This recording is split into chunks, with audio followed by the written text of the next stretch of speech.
decir que hay una serie, hay 4 principios de la religiosidad humana. Una de ellas es el principio shivaísta, que se realiza a su manera en el Mediterráneo, fructificando en la figura de Dioniso, ¿sí?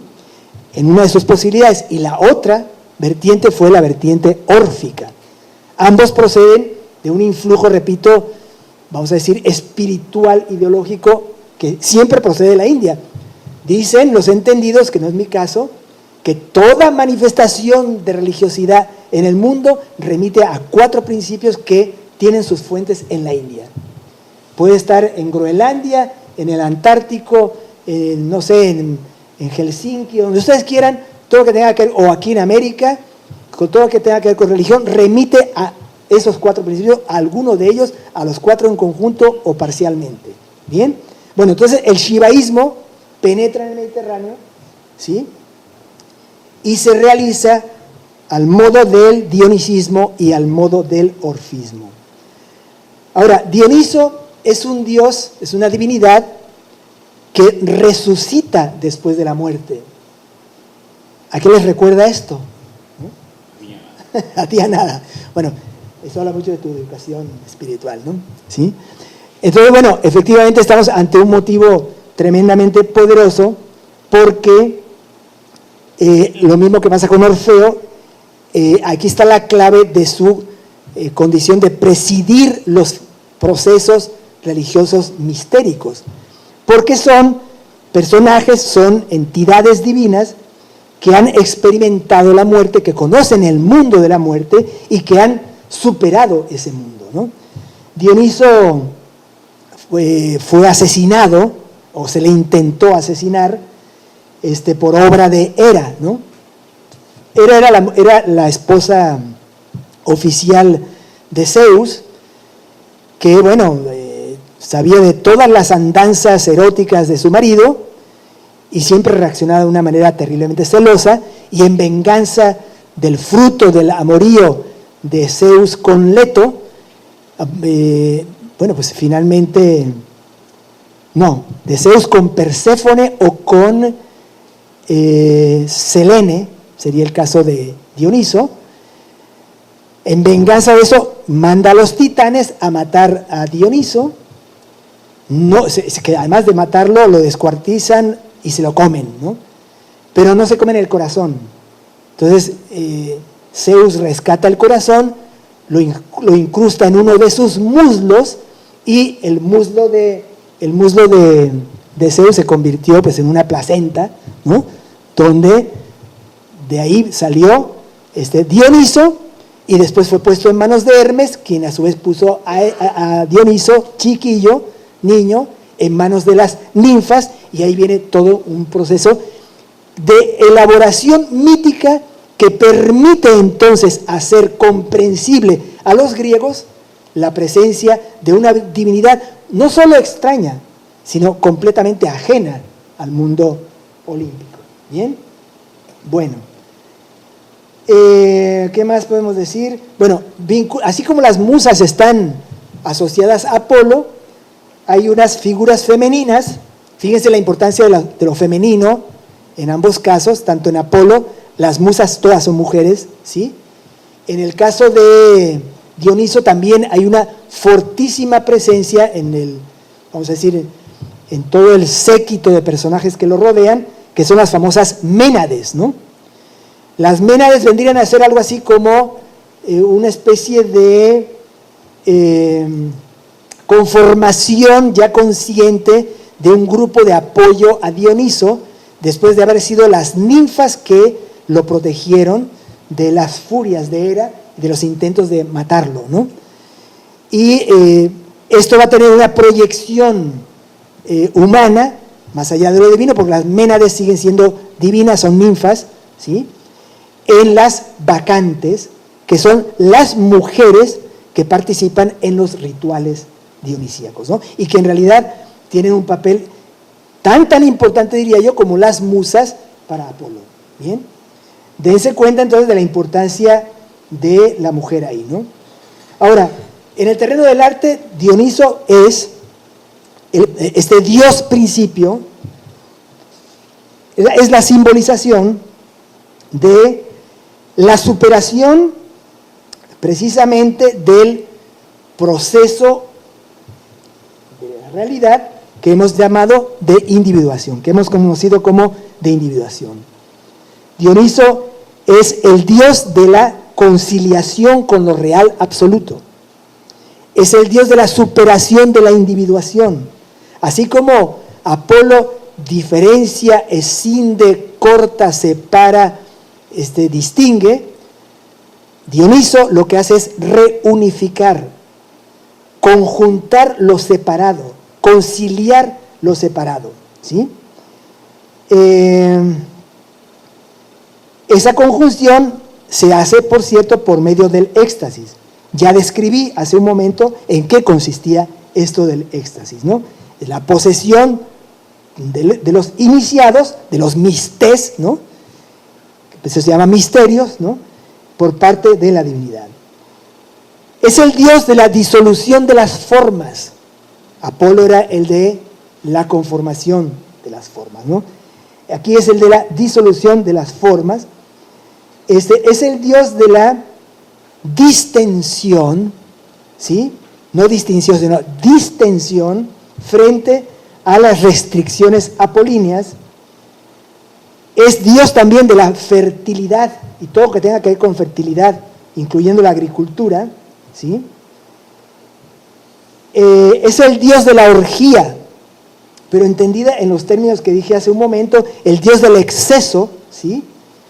Pero un exceso liberador en pos del éxtasis, que tiene, como les digo, una finalidad y un sentido trascendente. No es un sentido crapuloso, no sé, vinculado a una idea paupérrima del poder, del placer, ¿no? Es el dios de la embriaguez también, ¿no? Ahora, cuando se habla de la embriaguez, no es solo la embriaguez que genera el vino, sino también la embriaguez erótica, por ejemplo. La experiencia erótica, el enamoramiento, es considerado como un modo de la embriaguez, ¿no? Y ahí está actuando en una forma este dios de la fertilidad que es Dioniso, ¿no? Dioniso es el dios de la deformación, de la desestructuración brusca, ¿no? De sistemas y estructuras. Es el dios de la disolución de los límites. Por lo mismo, tiene que ir acompañado de Apolo, porque si no, no habría vida. O sea, Apolo y Dioniso se necesitan recíprocamente, ¿sí? No se puede vivir en la forma y en la luz pura. Seríamos una especie de bloque de hielo frío sin vitalidad. Como tampoco se puede vivir en la indiferencia, en la indistinción, en la falta de forma.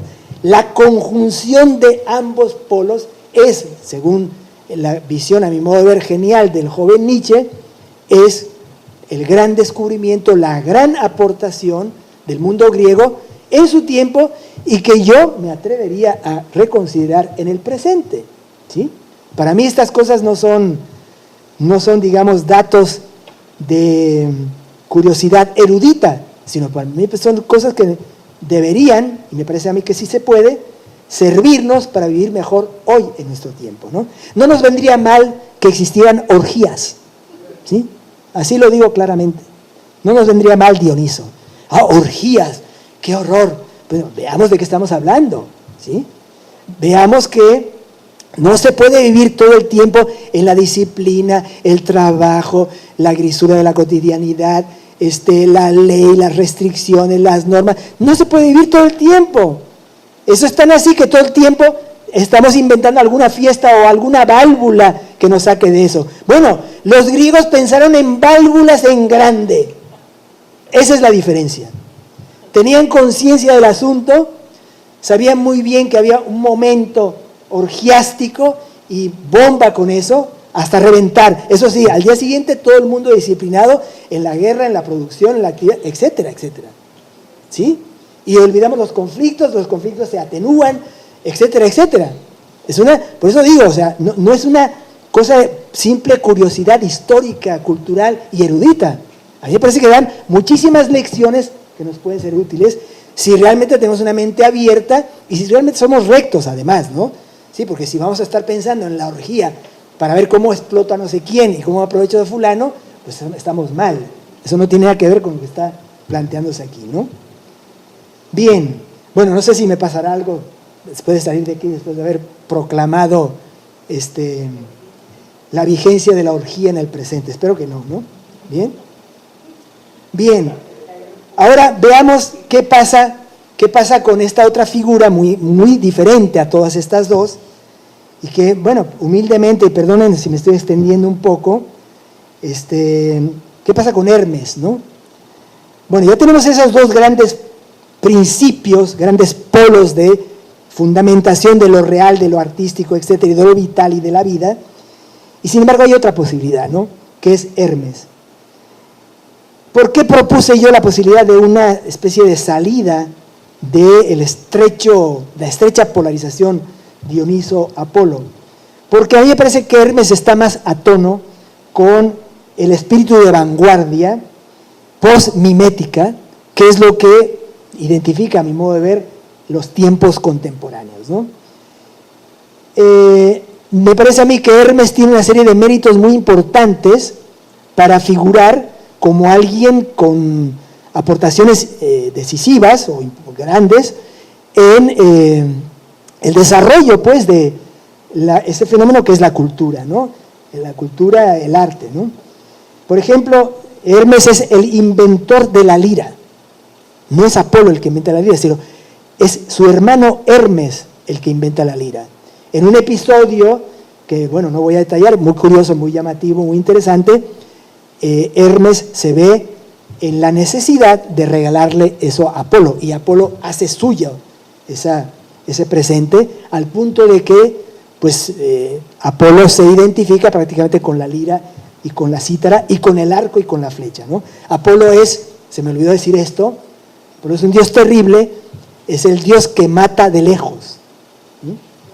Es el dios del arco y de la flecha, que tiene esa capacidad de aniquilar a alguien o lo que sea desde lejos, ¿no?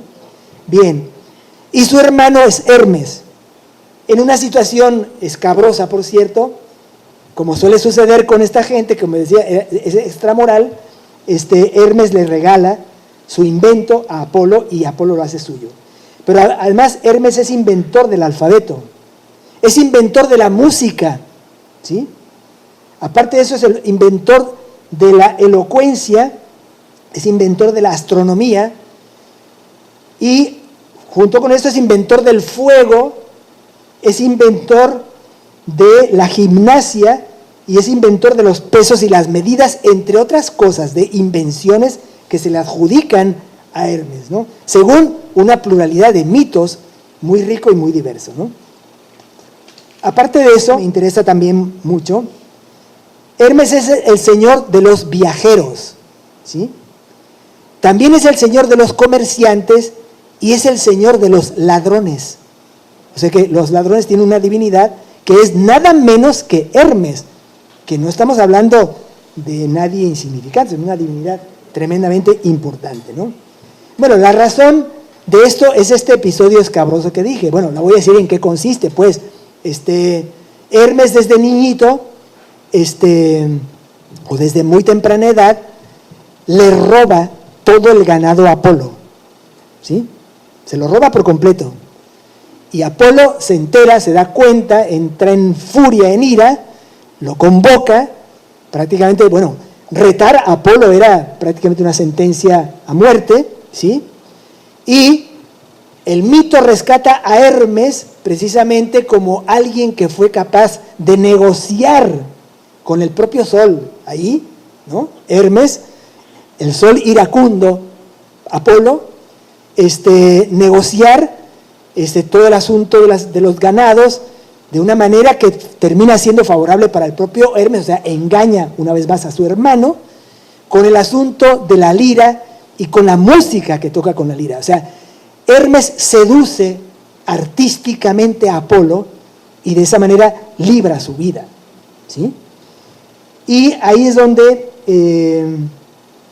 esa es la razón por la cual Hermes es visto entonces como alguien que es una referencia para una dimensión de lo humano que existe y que nos rodea y que nos afecta, que es el latrocinio, el robo. Hay ladrones en el mundo, ¿sí?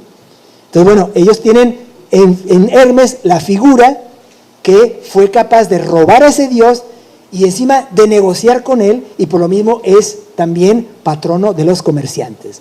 Eso explica eso que decía hace un rato, esas ambigüedades, esa polivalencia multifacética de divinidades, que en el caso de Hermes es bastante escandalosa incluso, ¿no? También es patrón de los sirvientes. ¿Por qué? Por su constante servicialidad, que no es lo mismo que servilismo, ¿no? Gente como Walter Otto han señalado, han subrayado, o no sé si Carol Kerenyi, han subrayado que Hermes, por ejemplo, nunca está participando en ningún conflicto con ningún otro ser, ¿no? Es un ser amable, es el dios que es más amistoso con los seres humanos, según esta caracterización. Es el dios del corazón alegre, en el que no se conocen momentos de arresto colérico, etcétera, o de arrebatos de ira, como se le conocen a otros dioses, ¿no? Y en ese sentido es un dios permanentemente dispuesto a ayudar, a servir, etcétera, y por eso es el dios de los sirvientes, ¿no? Otra cosa muy importante, Hermes no pertenece a ningún lugar, siempre está en el camino. De hecho, yo lo describiría personalmente como habitante de la frontera, y me inspiro para hacerlo en una caracterización que hace un personaje muy conocedor de Hermes, que vivió aquí en Caracas, fue famoso en su tiempo, no sé si lo conocen, que se llamaba López Pedraza, ¿sí? Que tiene tratados sobre Hermes y sus hijos aquí en Caracas. ¿No lo conocen? ¿No? Pues era muy famoso en los años 70, 80, tenía todo un séquito aquí. Es no sé si vive todavía, es una persona de origen cubano que vivía aquí y generó toda una escuela de gente que conocía bastante a Hermes, porque este personaje se dedicó a estudiar y a impulsar un poco la figura de Hermes, y López Pedraza caracterizaba a Hermes como un ser borderline, ¿no? Es una figura que en inglés me parece que define muy bien a Hermes, ¿no? Hermes está, como les decía, pues habitante de la frontera, ¿no? Hermes está presente en cada uno de esos silencios que se hacen inexplicablemente en las grandes conversaciones, incluso masivas, ¿no? ¿No se han dado cuenta que, por ejemplo, hay un encuentro de mucha gente hablando, todo el mundo platicando, diciendo, conversando, etcétera, y de pronto se hace un silencio? Nadie sabe por qué, ¿no? Ese es el momento en el que Hermes hizo acto de presencia ahí. Ténganlo en cuenta, ¿no? La próxima chorcha que tengan por ahí, por Hermes, ¿no? Bien, es el Dios que preside las conexiones y los intercambios. Es un Dios negociador, que puede ser engañoso, lo fue con el propio Apolo, astuto. Es el Dios propiciador del amor también, ¿no? Es el Dios que se asocia al embrujo de la penumbra en determinado momento. Está vinculado también a todo lo que sea artimañas que vayan en pro de causas nobles. Es un Dios empeñado en la superación de los conflictos, y a su vez es también, como lo fueron los otros dos, Dios de la adivinación y de la interpretación. Esto es muy conocido, ¿verdad? Sobre todo por una condición de Hermes, ¿no?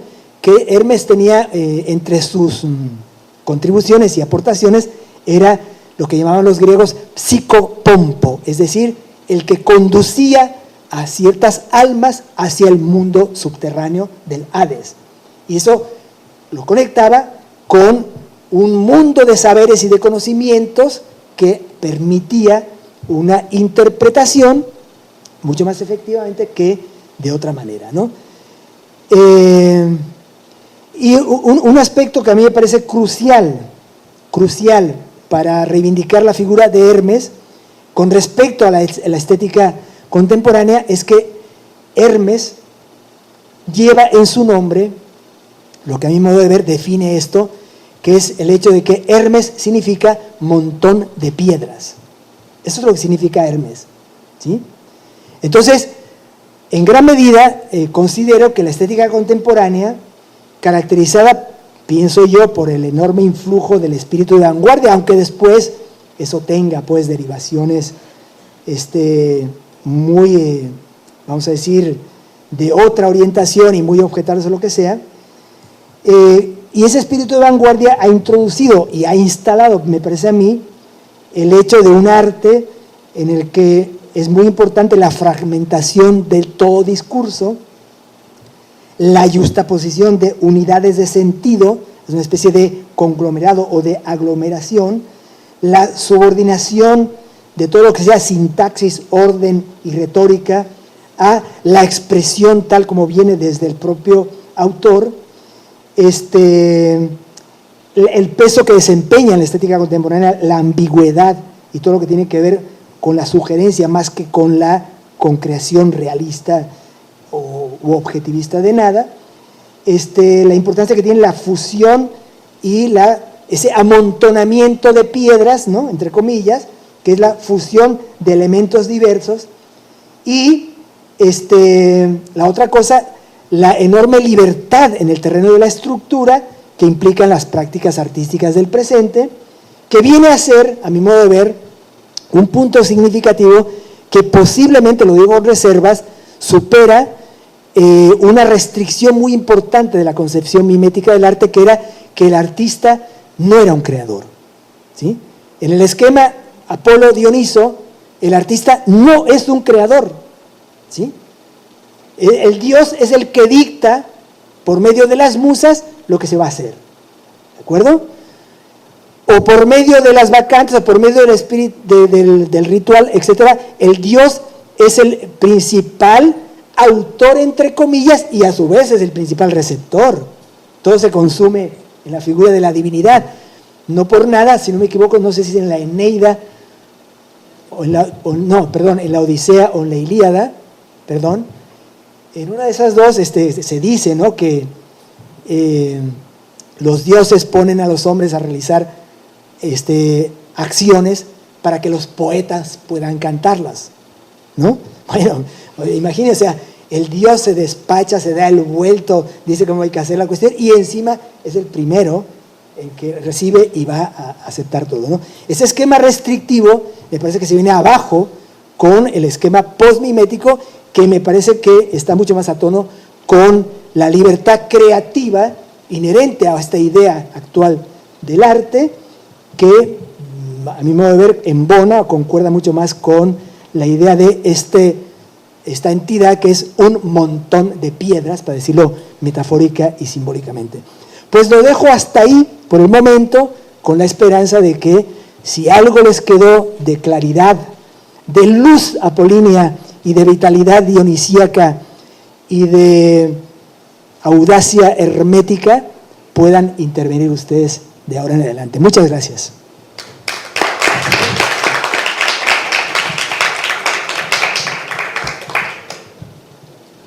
Muy bueno, profesor, lo felicito. Se me olvidó al inicio de la conferencia, de la presentación de la conferencia, agradecer pues este espacio que nos brinda nuestra universidad, la Universidad Nacional Experimental de las Artes, la Dirección General de Estudios Avanzados y, por supuesto, nuestra cátedra libre de Filosofías del Arte, la Literatura y la Política. Entonces abrimos este compás de discusión, de preguntas, se vale diferir. Entonces queremos también agradecer al Ministerio de Educación y al equipo técnico de camarógrafo y a la profesora Gixi Gastelo la cortesía de permitirnos la grabación de la conferencia del doctor Landa. Dicho esto, abrimos el compás de intervenciones, de preguntas, de debate. De paso quiero decirles que al profe Josu le gusta mucho esta parte, realmente. Es un hombre de la polémica, de la discusión de ideas. Goar. También, claro. Si es el caso, oye, por favor. Sí, pero yo no le voy a promocionar eso a él, es que se lo promocione. Muchísimas gracias, profesor Landa. Disfruté muchísimo la conferencia.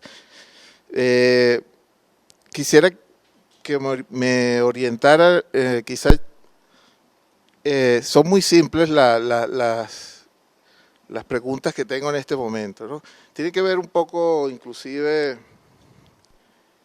con el título, ¿no?, de la conferencia, porque en la dicotomía reductiva, como siempre son estas dicotomías entre Oriente y Occidente, yo me preguntaba dónde me ubico, ¿no?, como americano, como latinoamericano, como suramericano. Y yo decía, bueno, yo supongo que en Occidente, ¿no? Entonces, desde esa perspectiva, o si no es así, me gustaría saber su punto de vista. Si yo me ubico en Occidente y vemos a Apolo y a Dionisio como Apolo y Dionisio como fuentes, ¿verdad? Tomando en cuenta Occidente y a Grecia como la cuna de estos dioses, me pareciera que tiene que ver más con Europa, como la cuna y la fuente del arte en Europa. Correcto. Y no necesariamente en nuestra América, pues. Aun cuando ese sea nuestro legado, ciertamente, ¿no? Ciertamente. Pero no sería como, digamos que quisiera problematizar ese hecho. Y lo otro que me llamó la atención un poco, y bueno, ya es muy personal, es con respecto a que usted comenta que Nietzsche, que probablemente no, afirma que Nietzsche no sabía sobre estas 4 fundamentaciones de la cultura hindú, Shiva específicamente, ¿no?, lo que tiene que ver con Shiva. Y me llamó la atención y me preguntaba porque me pareció extraño conociendo y sabiendo que él estuvo entre sus amigos en Bonn y en Forta, donde él estudió, Paul Dasein, no sé cómo, que fue luego profesor y traductor de la filosofía india. Entonces yo decía, bueno, voy a aprovechar voy a preguntarle al profesor Landa a ver si sabe algo y por qué la afirmación, ¿no? Yo decía, no lo conoció sabiendo esto, además, sabiendo que es joven y justamente cuando él escribe El nacimiento de la tragedia,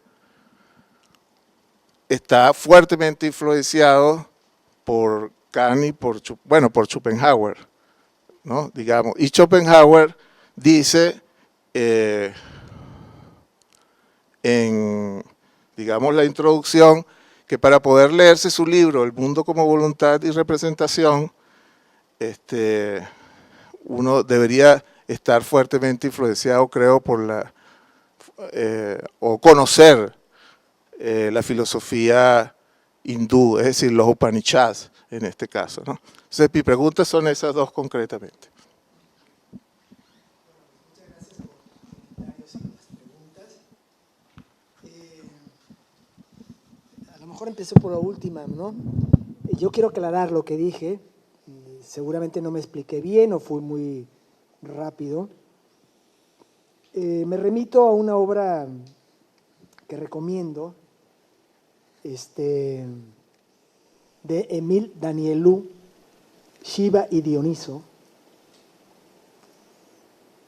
donde podríamos decir que la antropología y la etnografía contemporánea pues avanza muchísimo y ahonda muchísimo en el descubrimiento de las raíces de la religiosidad humana, ¿no? Y ahí es donde aparecen el principio del animismo, el shivaísmo, el jainismo y el vedismo, ¿sí? Que de manera, vamos a decir, muy, muy versátil, estaría configurando expresiones religiosas de la más diversa índole en cualquier parte del mundo. Esto es asombroso, o sea, según este planteamiento, que está muy bien documentado, ¿no? Ninguna religión escapa a estas cuatro posibilidades. Hay religiones del tipo que ustedes quieran, ¿no? Desde un cristianismo ortodoxo, desde el catolicismo, hasta el culto a María Lionza, por decirlo así, que estamos en Venezuela, ¿no? Que también es un fenómeno religioso, tendría alguna vinculación, alguna implicación con esos cuatro principios. En primer lugar, ese punto, ¿no? Cuando dije que Nietzsche no, o sea, lo que Nietzsche no conocía no era esto. O sea, Nietzsche, por supuesto, sabía quién era Shiva, ¿no? ¿Sí? Lo que no conocía era que el principio shivaíta se modeló y se moduló de manera específica y muy singular en el mundo mediterráneo. Y que entonces el dionisismo no fue un invento que los griegos sacaron de la nada, ¿no? Sino que en el Mediterráneo se moduló de una forma singular el principio shivaíta en el fenómeno del dionisismo y también en el del orfismo. El orfismo sería incluso un hibridaje más complejo, porque el orfismo, que es también una religión mistérica igual, ¿sí?, descansa, sin embargo, en prácticas y en presupuestos completamente diferentes y, diría, opuestos al del dionisismo, a pesar de que le debe todo a Dioniso, el orfismo.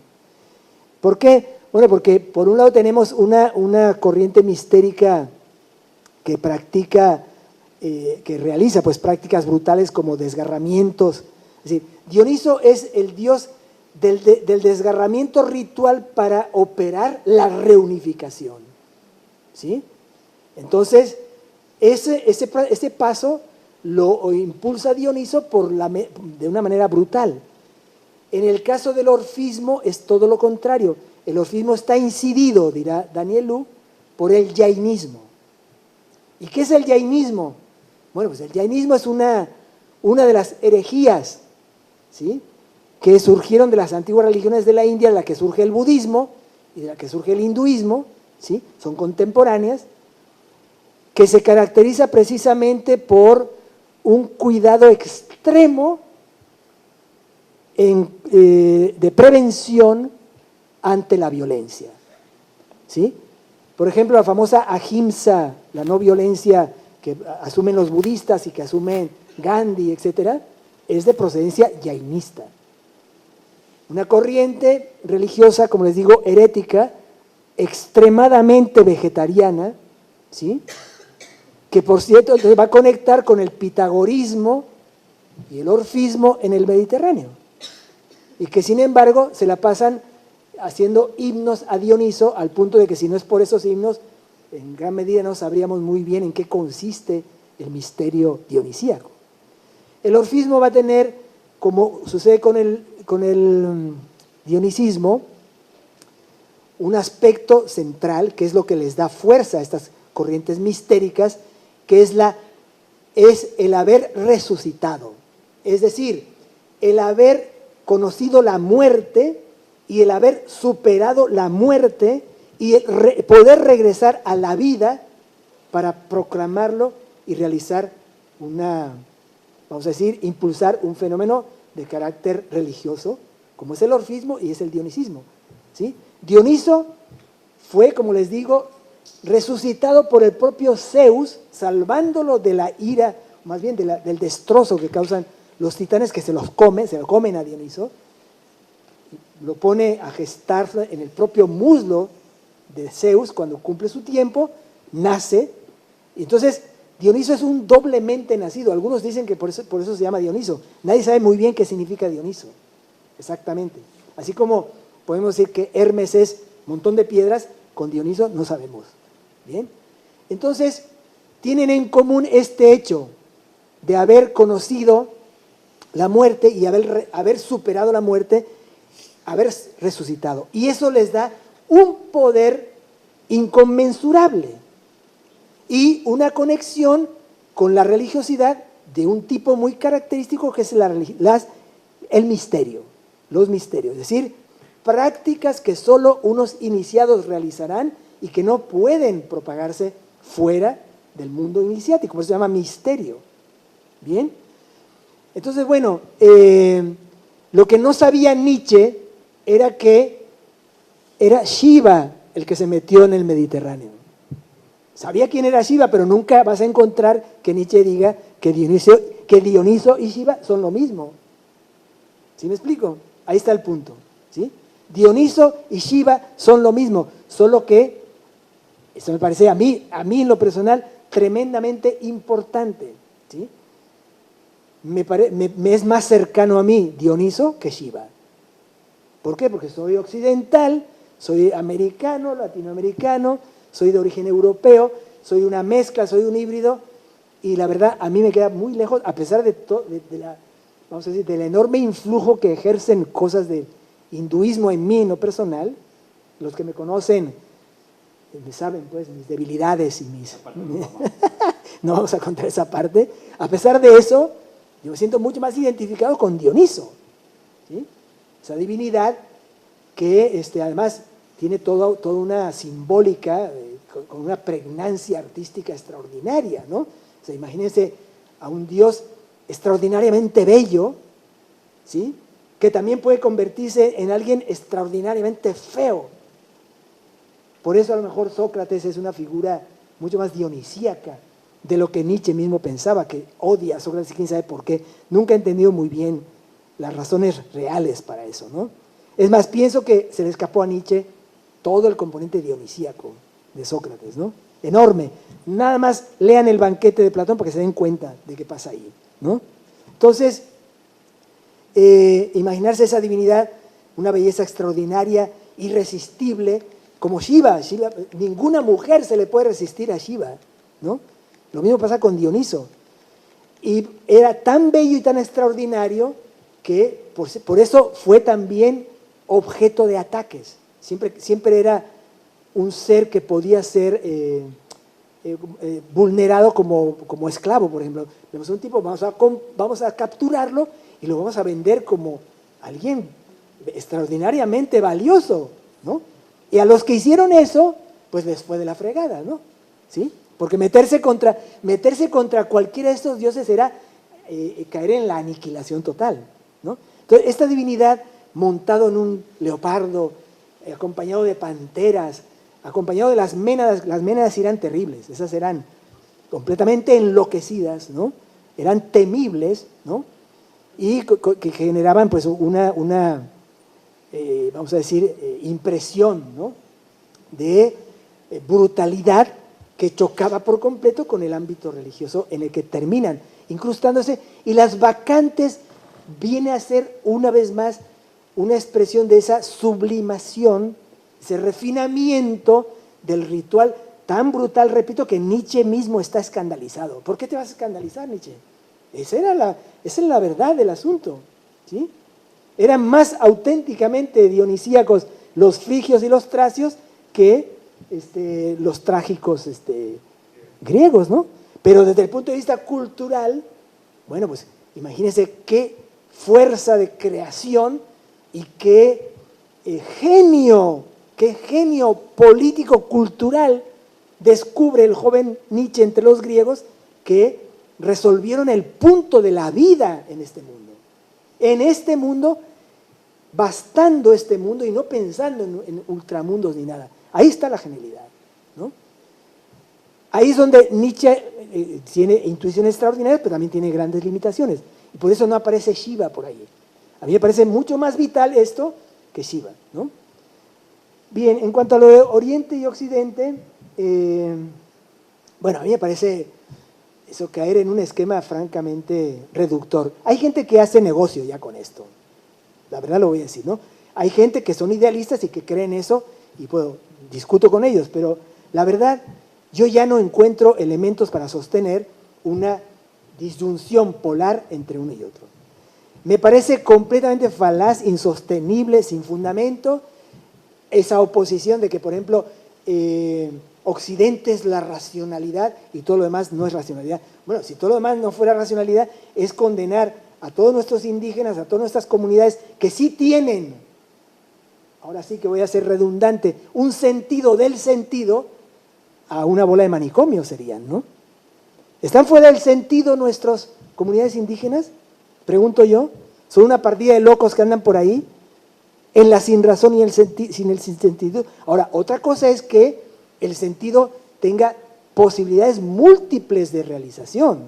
Y eso sí hay que respetarlo, ¿sí? Pero el sentido aflora por doquier, porque sin eso no hay vida posible, ¿sí? Vuelvo a lo mismo, o sea, el sentido, ya que estamos hablando de esto, podríamos no nombrarlo, pero ya que estamos nombrándolo, bueno, es precisamente esa conjunción de lo apolíneo y de lo dionisíaco. Ahí es cuando hay sentido. Y se da de miles de maneras, muy ricas, muy vivas, y que hay que respetar, fomentar, mantener, prohijar, defender, etcétera, etcétera, etcétera. Pero decir que unos son racionales y los otros no, me parece una absoluta falsedad.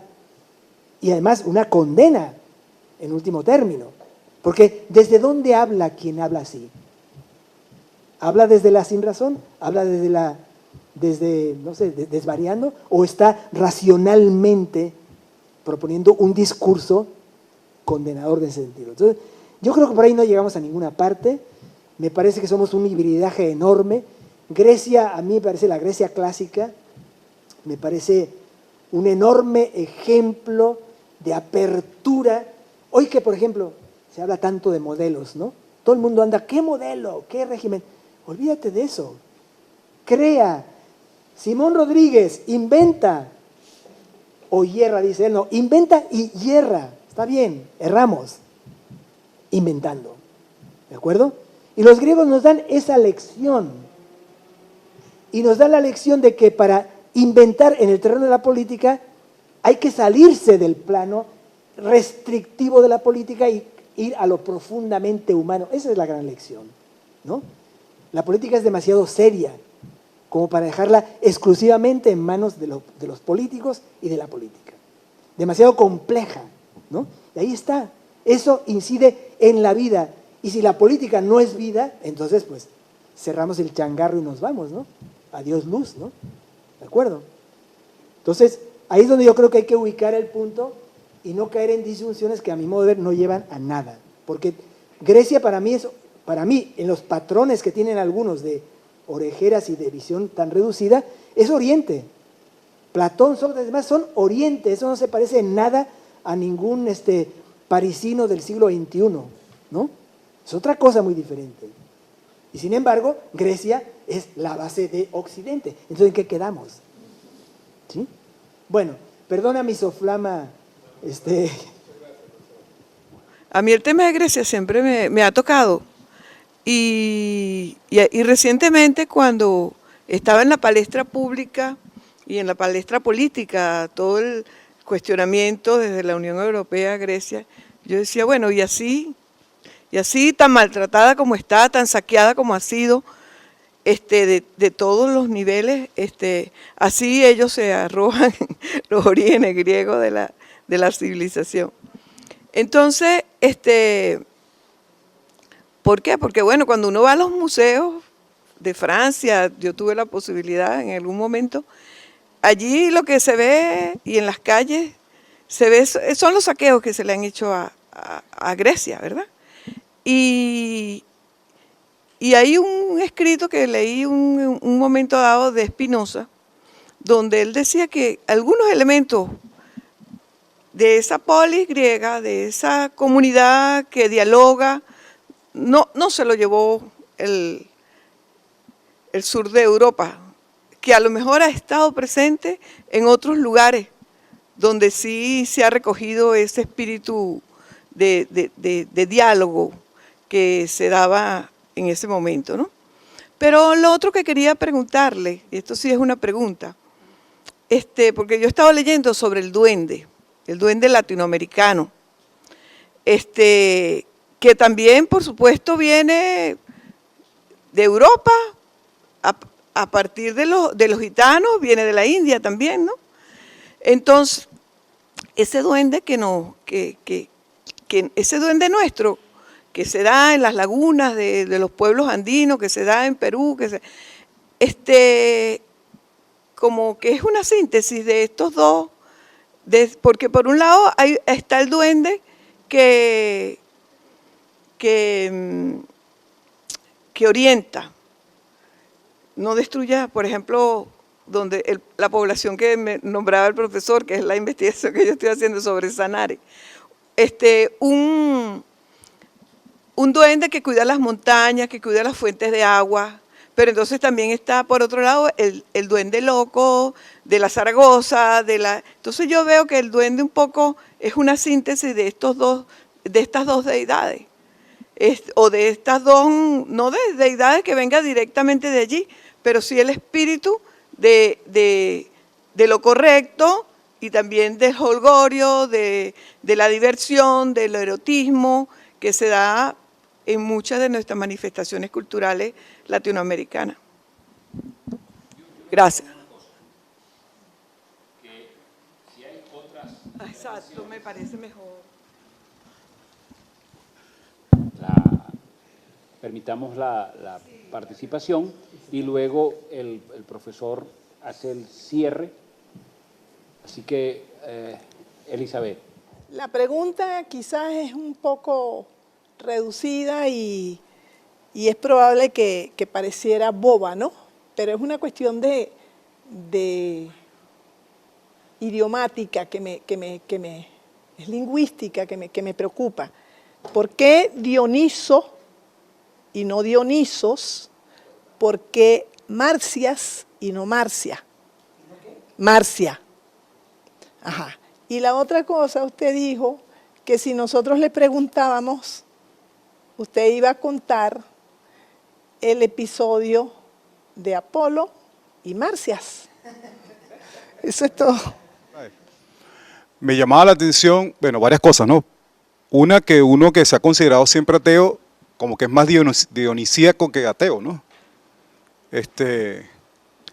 Pero me llamaba la atención en relación a cómo la tragedia, como acto religioso, ideológico y político, a través de la forma de arte como el teatro, en términos concretos, sirve como configuración de una subjetividad del momento, y cómo el cine hoy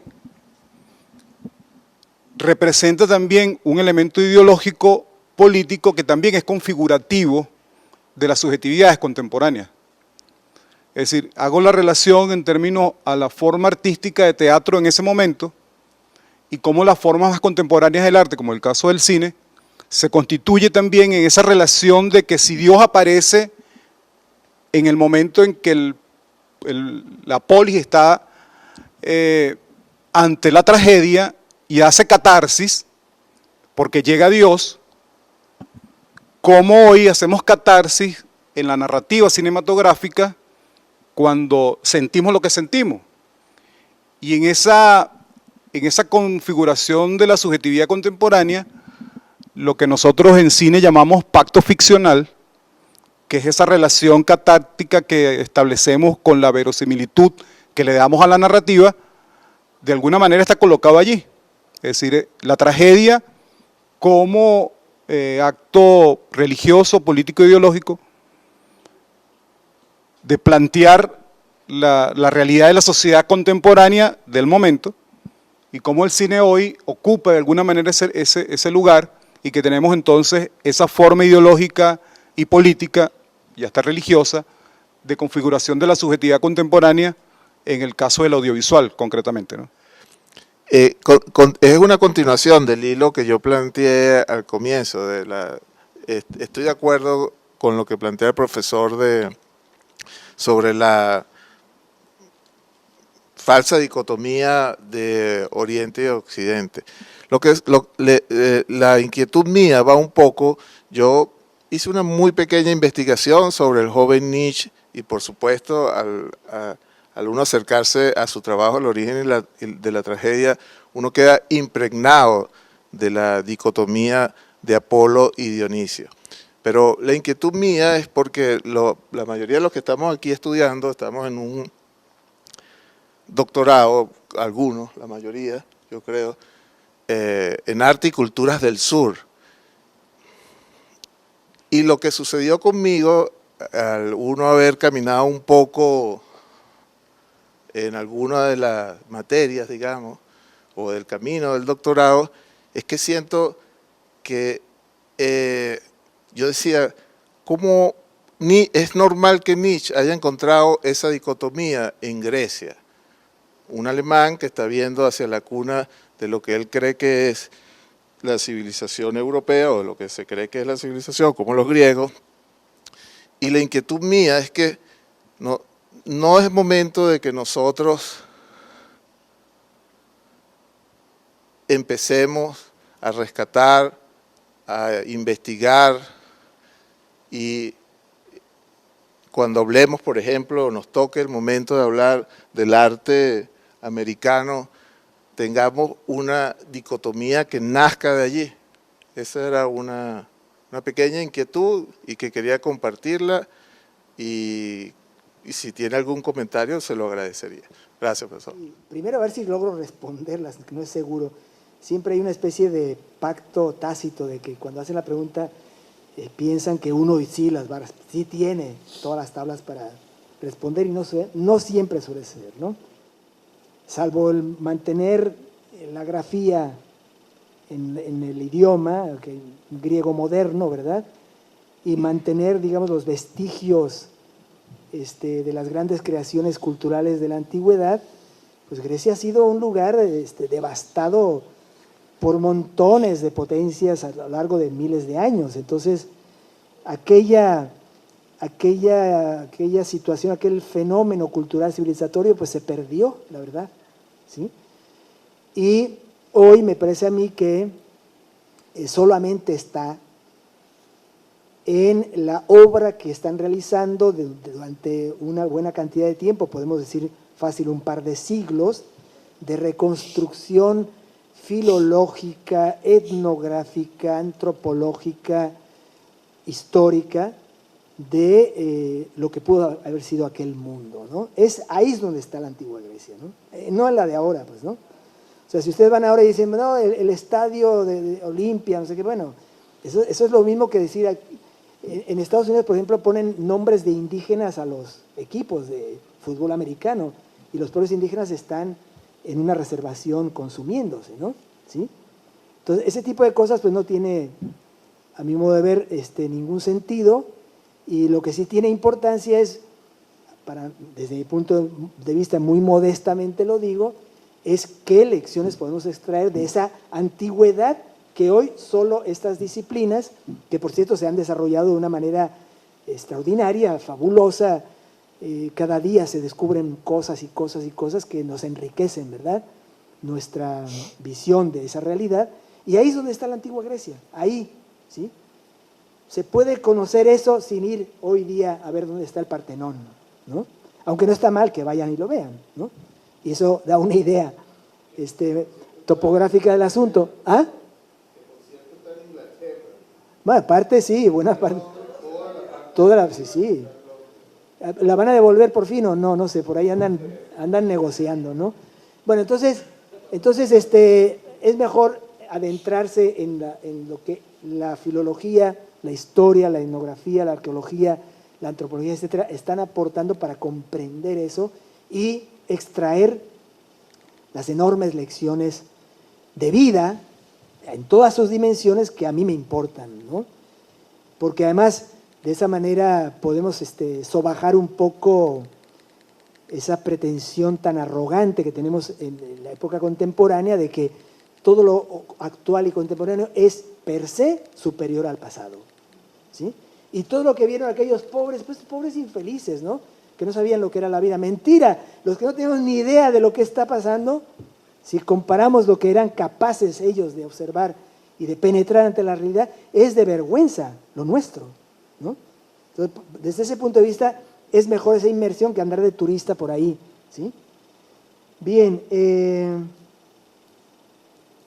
bueno, y la otra cosa que me parece que es una manipulación ideológica, no sé si entendí bien la pregunta, ojo, pero si entendí bien era que hay una objeción en el sentido de que todas las aportaciones culturales, sobre todo en el terreno político y tal, no terminaron asentándose en el Mediterráneo, sino que se fueron a otros estados.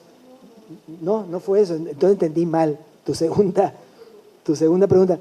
Pero ¿por qué no me dices rapidísimamente qué era lo que te inquietaba? Yo le decía, era precisamente lo que usted está planteando.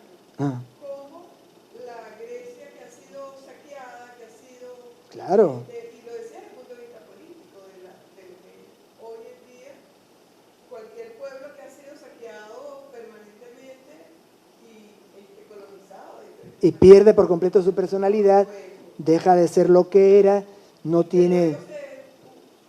Europa, o sea, Roma, todo Ya. un conocimiento, pero como si hubiese nacido realmente en Europa. Claro. ¿A No, eso no. es a qué me refería? Bueno, entonces yo creo que coincidimos plenamente pues, en el planteamiento y de esa manera pues me siento satisfecho de haber atendido, ¿no?, la inquietud y responder la pregunta, ¿no? Bueno, en cuanto al duende, bueno, yo creo que también es un excelente ejemplo pues, de un fenómeno que se da en toda la historia de la humanidad, porque la historia de la humanidad es una historia de intercambios. Intercambios violentos, intercambios no violentos, intercambios de otra índole, pero siempre es intercambios. Y el intercambio siempre lleva, es lo más seguro que suceda, a la combinación, al sincretismo, ¿sí? Entonces, eso me parece a mí además que embona con lo que dice Daniel Luna, en el sentido que, bueno, la idea de creer, por ejemplo, en seres, en deidades, digamos, ¿no?, o en seres que tienen una condición sobrehumana, como pueden ser los duendes y tal, entra perfectamente, por ejemplo, en la parte de los animismos que han existido en el mundo, que le asigna. Animismo quiere decir que se le reconoce alma a todos los seres, ¿no? Y se le reconoce seres a una piedra, pues, ¿no?, a una montaña, y por eso, por ejemplo, un japonés shintoísta perfectamente le puede decir al monte Fuji, le puede decir Fuji-san, o sea, señor Fuji, ¿no? O en México, aquí, ya que tengo aquí a Gregorio, mi colega, mi querido colega, al Popocatépetl, la gente común y corriente por ahí le llaman Don Goyo, ¿no? ¿Sí? Como Don Goyo que está aquí, ¿no? Entonces, son manifestaciones de este principio que decía Danielu, que es el animismo, que además se va a modular de manera concreta en cada lugar y que el sincretismo va a operar. La gente de la tierra tiene sus creencias, la gente que viene de fuera, con violencia y sin violencia, como vinieron aquí a arrasar con esto, traía cosas que se combinaron con lo que hay aquí. Y entonces, por ejemplo, es obvio que el catolicismo latinoamericano no es el catolicismo europeo, ¿sí? Por mucho que quisieran hacer, aunque trajeran de nuevo el tribunal de la Inquisición a cada país y pusieran una ortodoxia radical, no lograrán jamás una identificación, porque esos procesos son completamente autónomos, dinámicos, de una enorme plasticidad, de una enorme versatilidad, etcétera, ¿no? Entonces me parece a mí que, sí, perfectamente, esto de la figura del duende, la idea del duende, la idea de una potencia divina que está operando en la acción, sobre todo en el arte. Recordemos, ahora que hablas de duende, por ejemplo, la idea de duende era nada menos que el centro de la teoría poética de García Lorca, ¿no? Tiene una teoría del duende precisamente porque es la explicación que él encuentra de su acción como poeta, ¿no? Bueno, Dioniso y Marcias, ¿sí? Bueno, es un ejemplo muy bello, pienso yo, muy plástico, para entender la enorme diferencia y la oposición polar entre uno y otro, entre Apolo y Dioniso, ¿no? Y además, con el agregado de que pone la pauta de lo terrible que son estos dioses cuando se les pone en riesgo o cuando se les reta, ¿no? Marcias era una especie de sátiro, ¿no?, que andaba por esos bosques, que había adquirido un virtuosismo fuera de lo común en tañer la flauta. Y se le ocurrió la cosa desdichada, ¿no?, de retar a Apolo y decirle que él era mejor músico que el propio Apolo. Y pues, como sucede en esos, es muy importante, por ejemplo, en el pueblo griego era muy dado a organizar de manera muy estricta los debates, ¿no? Bueno, eran dados incluso a organizar el beber vino. El simposio es eso, ¿no? Es una organización muy racional del acto de tomar vino con interés, con propósitos de carácter teórico, etcétera, ¿no?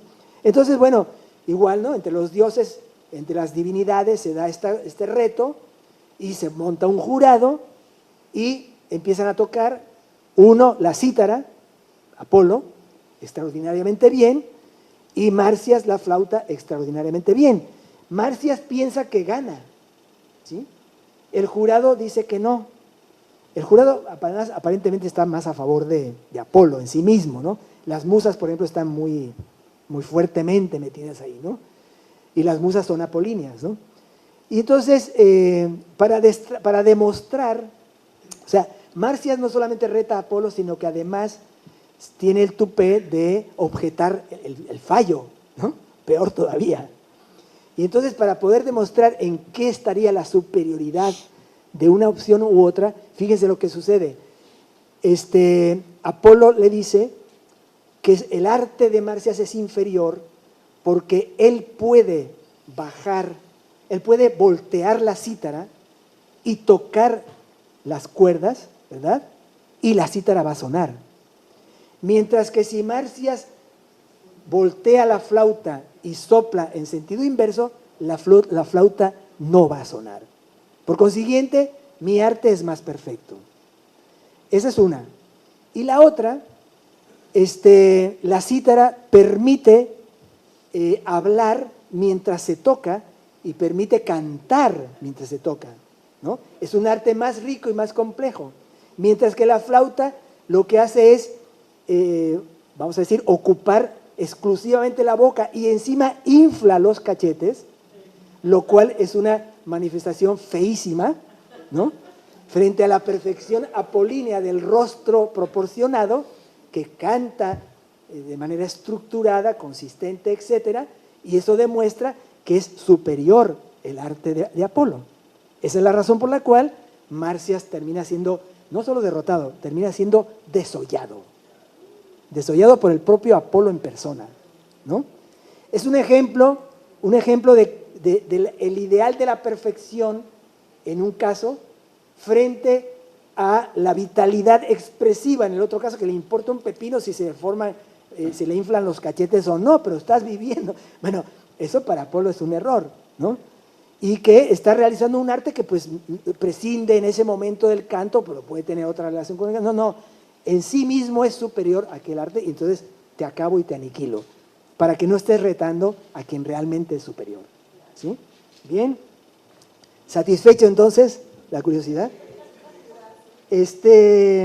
Bueno, en cuanto, me parece muy interesante la observación del papel que desempeña el cine en la conformación, pues, ¿no?, como decía el colega Noel, una subjetividad, me parece importante el cine.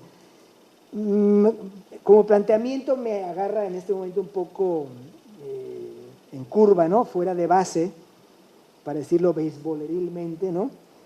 Y no tendría, digamos, una respuesta muy precisa al respecto, pero en todo caso llamaría la atención, porque ahí sí creo que hay que tener muchísimo, o sea, hacer un esfuerzo de comprensión lo más posible, lo más profundamente posible, ¿no?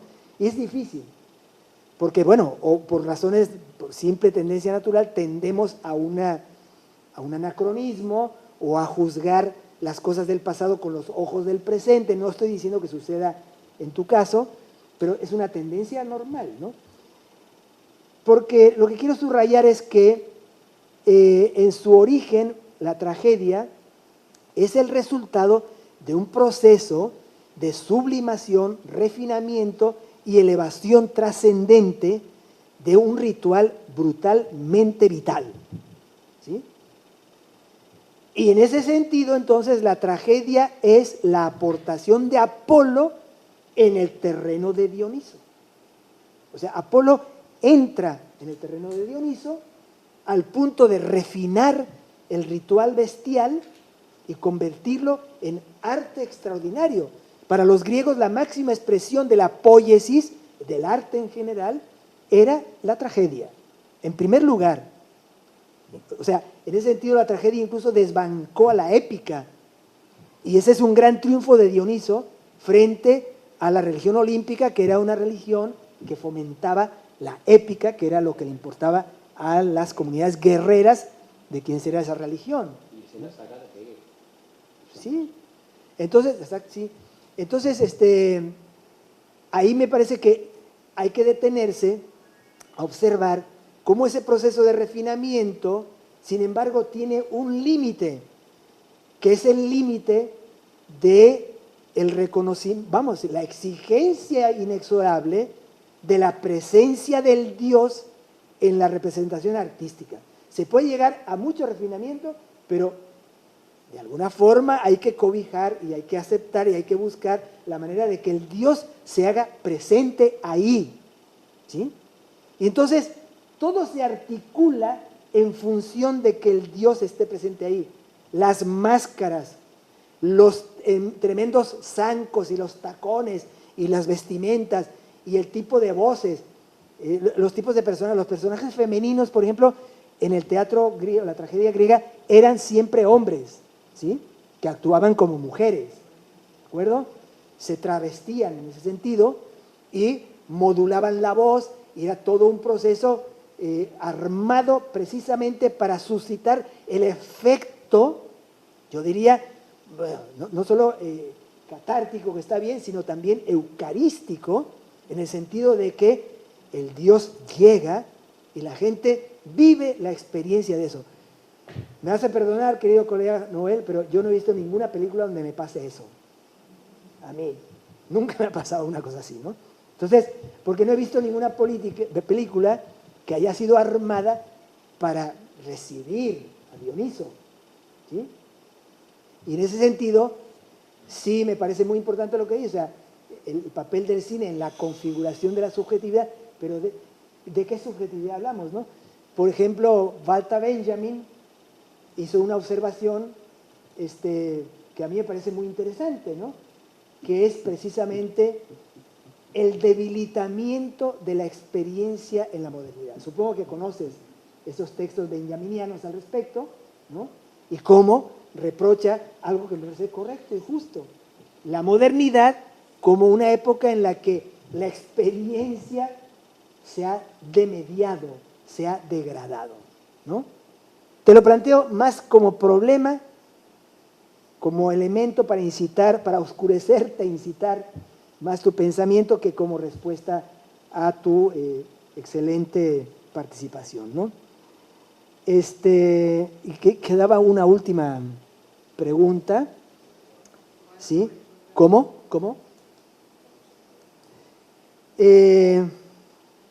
Recuérdamela, por favor. Recuérdame. Ya después de... ¿Cuántas horas tengo aquí hablando? Recuérdame.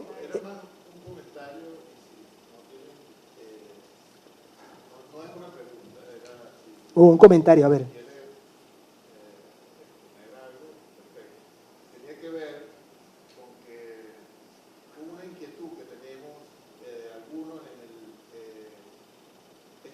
antes, y es, por ejemplo, a la hora de abordar el arte y hacerlo a mí me parece que lo hace de una manera muy honesta y brillante, cuando él toma como metáfora para explicar los componentes que se desarrollan en el arte a estos dos dioses, Apolo y Dionisio.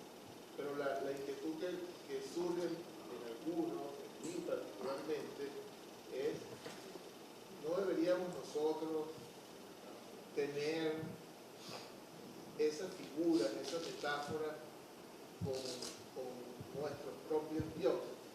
Es decir, no hay un vacío aquí, primero un desconocimiento de cuáles son, digamos, las culturas que fueron arrasadas, ¿no? Que fueron,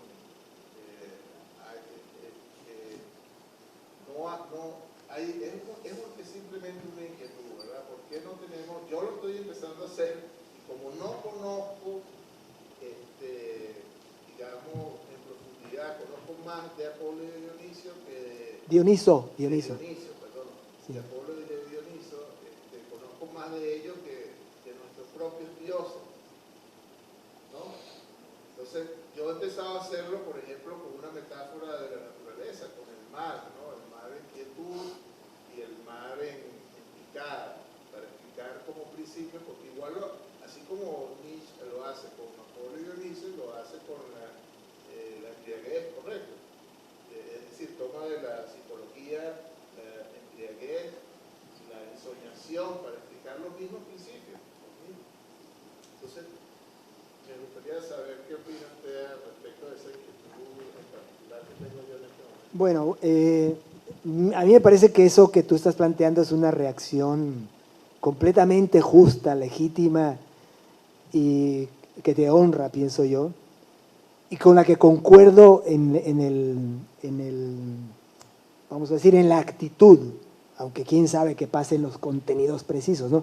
Pero en la actitud, pues sí, justamente es lo que estoy planteando. O sea, estamos en una época de la llamada retirada de los dioses, ¿no? ¿Sí?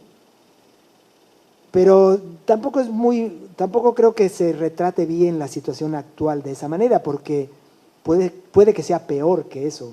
O sea, no solamente de una retirada de los dioses, después de un largo interregno que el propio Nietzsche además atribuyó a un fenómeno, a un hecho curioso. Dice que los dioses desaparecieron porque se murieron de risa cuando les vino alguien a decir que solo había un Dios único, ¿no? Entonces cuando vino alguien a decir, hay un Dios único y ustedes no son nada, se empezaron a reír, se murieron y desaparecieron, ¿no? Bueno, por la razón que sea, ¿no? Los dioses de la antigua geografía europea, que no la cultura europea, porque eso, para mí eso no es una unidad homogénea, ¿no?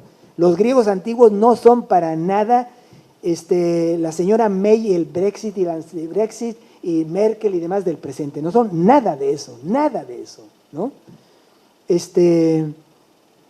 Son la antítesis por completo de eso, ¿no? Entonces, bueno, ellos quieren decir, no, esta es la Europa, y es la Europa eterna, y tal, eso es mentira, ¿no? Entonces, al margen de toda la creación cultural humana en la configuración de estas divinidades, porque es un acto de creación, un proceso largo de creación, que se vino al traste por otros. En todo caso, habría que pensar tal vez en una regeneración, una recreación de referencias de carácter espiritual que nos permitan enfrentar pues el agobio y el dolor, el sufrimiento y todo lo que el devenir, el no ser, etcétera, significa en el mundo, ¿de acuerdo? Entonces, si para eso sirven los modelos antiguos, pues no tampoco tengo ningún inconveniente para eso, ¿no? Sin embargo, ahí tenemos un inconveniente. En este momento, la interpretación también es creación, siempre lo es. Pero en este momento la interpretación tiene mucho más de creación. ¿Por qué? Porque nos separan miles de años, ¿sí? Y en el caso de América nos separan no solamente montones de años, sino que además nos separan una destrucción profunda, raigal de las creaciones humanas en el plano religioso. Entonces, o sea, rescatar hoy a Huitzilopochtli, ¿quién lo puede hacer? Porque, de hecho, el problema que se tiene ahora en el asunto indígena en México, que es muy poderoso, muy potente, muy fuerte, ¿de qué estamos hablando cuando estamos hablando de autonomía indígena y de rescate, por ejemplo, de los usos y costumbres y la legalidad y la preceptiva normativa de los indígenas? Cuando esa preceptiva es el resultado ya del coloniaje, ¿sí? Lo que hoy parece indígena fue que hace 300 años lo reconfiguraron con un sincretismo en el que participó la cosa española, castellana, ¿de acuerdo? Ah, pero hoy piensan que eso es lo indígena. Es absurdo, ¿no? Entonces, las interpretaciones del pasado tienen el problema de la distancia que nos separa y tienen el problema de la creación que implica ese acercamiento. Y al crear estamos poniendo de nosotros. Y al poner de nosotros, pues ya el asunto entra a otro nivel. Ahora, no por eso descartaría yo los esfuerzos que sean necesarios. ¿Para qué? Pues el problema es, la pregunta que habría que hacerse es cómo llenar de vitalidad nuestras pobres existencias. Ese es el punto, ¿no? Los dioses nos ayudan a enriquecernos en vitalidad. Pues bienvenidos sean, ¿no? Quien sea. Porque además ese quien sea ya es una reconfiguración conforme a nuestras interpretaciones. No hay forma de ser puramente hermético, será hermético contemporáneo. No hay forma de ser puramente dionisíaco. Por eso la importancia del principio shivaísta. El principio como tal atraviesa los tiempos. Se modula y a lo mejor el principio shivaíta reconfigurado en el presente llena nuestras existencias y está operando ahí y no nos hemos dado cuenta, no hemos averiguado, no hemos conocido o despreciamos ciertas cosas, etcétera, ¿no? O sea que el asunto va por ahí, ¿no? La pregunta yo diría, ¿cómo enriquecer nuestras paupérrimas existencias? ¿Sí? Lo dejo hasta aquí, ¿no?